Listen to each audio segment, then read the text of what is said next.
લીમડાના વૃક્ષના થડ ઉપર આ રીતે મકાઈના ડોડા ભરાયેલા જોઈને સૌથી પહેલાં તો મારા મગજમાં એક સવાલ આવ્યો છે, કદાચ તમારા મગજમાં પણ આવે કે ભાઈ લીમડામાંથી ડોડા આવી ગયા કે શું. પણ જ્યારે બીજો સીન જોયો ને ત્યારે ધીમે ધીમે બધી વસ્તુ ક્લિયર થઈ ગઈ કે આ કોઈ જીવદયા પ્રેમી વ્યક્તિનું કામ છે કે જે અબોલ ખિસકોલી માટે કશું કરી રહી છે.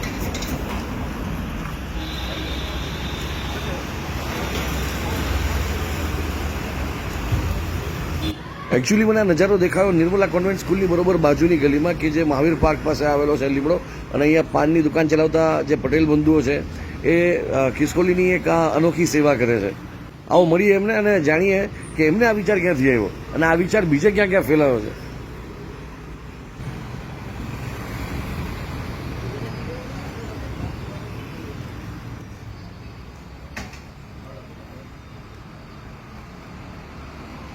ગિરીશભાઈ પટેલ, ગિરીશભાઈ પહેલા તો આ આઈડિયા ક્યાંથી આવ્યો?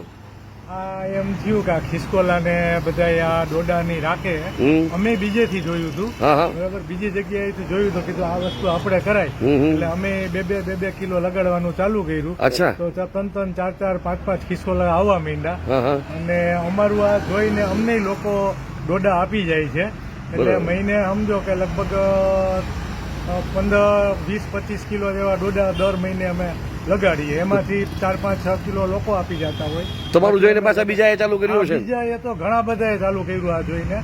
કોઈને ઘરની આજુબાજુમાં, કોઈ ડેલા, કોઈ સ્કૂલ હોય, કોઈ રસ્તા ઉપર, આ રીતે બધા ડોડા લગાડે ઘણી બધી.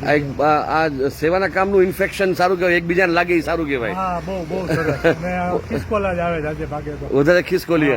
અને બીજું કઈ કઈ ફ્રૂટ ધરી શકે કે ખાલી આ ડોડા જ મેઇન? તો અત્યારે તો આ છે ને ડોડા જ છે, બીજા ફ્રૂટની તો નથી આપણને ખબર. તમારા બ્રધરે એક બહુ સરસ વાત કરી હતી કે ઉનાળાની સિઝનમાં વધારે આ ખાય છે. ઉનાળામાં બહુ ખાયનું છે ને તરસ લાગતી છે, એટલે પાણી કદાચ પીતી હોય કે ન પીતી ખબર નહીં, પણ ત્યારે અતિશય એક દિવસમાં ટૂંકમાં 2-2.5 કિલો ડોડા લગાડ્યા હોય ને તો એ પૂરા કરી નાખે. અને અત્યારના કારતક મહિનો પણ આ વખતે ઉનાળા જેવો જ છે. હા, તો અત્યારે તો ફૂલ ખાય જ છે. અત્યારે ફૂલ ખાય છે. એની પાછળનું કારણ કદાચ ચોમાસાની અંદર સ્કૂલમાંથી કે અહીંયા આજુબાજુ ઝાડવામાંથી એના પગ સ્લીપ થઈ જતા હોય છે, એટલે ચોમાસા દરમિયાન ઓછી આવે. હા, બરાબર.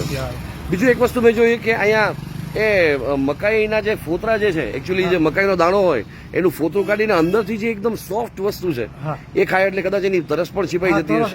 એવું જ હશે. એ છે ને ફોતરા તો કાઢી જ નાખે, 2 પગ વચ્ચે દબાવીને અને ખાલી આ ચૂસી જ લે છે એનો રસ જ. અંદાજે દિવસમાં કયો ભાગ વધારે એમ તમને લાગે કે વધારે? અહીંયા છે ને સવારે 7, 6:30, 7 માણસની અવર જવર ઓછી હોય ને ત્યારે વધારે આવે, અને બપોરનો 2 વાગ્યાથી 3:30-4 વાગ્યા સુધી 3-4-5 ખિસકોલી એક સાથે ખાતી હોય. વાહ, બહુ સરસ. Thank you very much. તમે લોકોને એક સારો રસ્તો ચીંધાડો. ભલે તમને બીજા ક્યાંકથી માહિતી મળી હોય, પણ તમારા થકી બીજા અનેક લોકો, એટલે તમારી દુકાનનો સદુપયોગ થયો કે અહીંયા આવનારા લોકો કંઈક સારી વસ્તુ સમજીને જાય છે. આમ તો ફ્રેન્ડ્સ, મને મારા વિડીયોના એન્ડમાં એવું બધું કહેવાની આદત નથી કે આને વધુને વધુ શેર કરો અને લાઇક કરો, પણ આ વિડીયો એટલા માટે શેર કરવો જોઈએ કારણ કે આપણે આમ તો હવે વધુ વૃક્ષો વાવવાથી રહ્યા, સરકાર કહીને થાકી ગઈ, પણ હજુ આપણા મને કોઈ એવો ફેર આવ્યો નથી. વધુ વૃક્ષો જોઈએ એટલા વવાતા નથી. તો જેટલા વર્ષોથી સચવાયેલા છે અને જે આ ખિસકોલીઓના લિમિટેડ ઘર રહ્યા છે, અને માણસ જ્યારે પોતાનામાંથી ઊંચો નથી આવતો, ત્યારે આવા લોકો જે ખરેખર ખિસકોલીઓના ખોરાકનું જતન કરે છે, કમસે કમ એના વિચારો, એમનું આ કાર્ય બીજા લોકો સુધી પહોંચાડીએ તો પણ કંઈક ખિસકોલીઓ માટે સારું થશે.